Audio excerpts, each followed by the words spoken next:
Hello, my name is Tom Chikansky. I'm the Senior Curator at the National World War II Museum.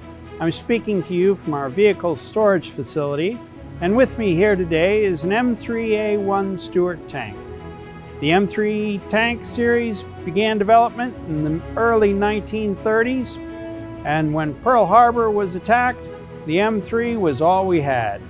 The Sherman tank went on to become one of the most important tanks of the war, but in December 1941, it didn't exist. This is the tank that we had to defend ourselves when we started the war.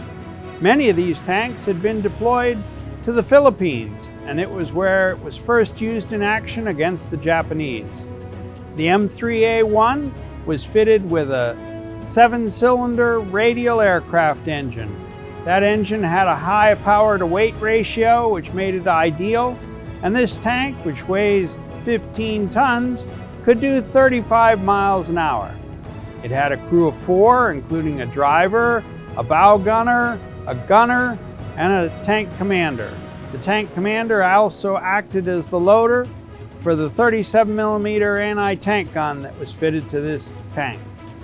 The 37mm gun was a good gun when it was developed in the 30s, and many countries had a gun of that size.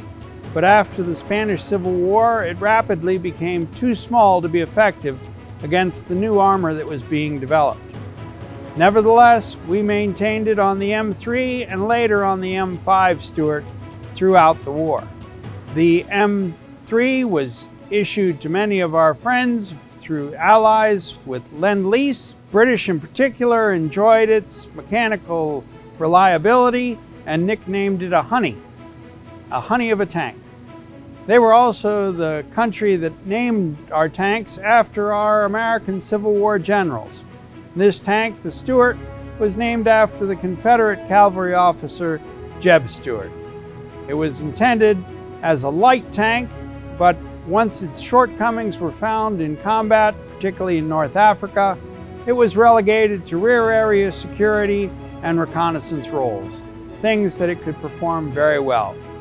By the time we got to Sicily, it had been largely replaced by the M5, a modified version of this same tank.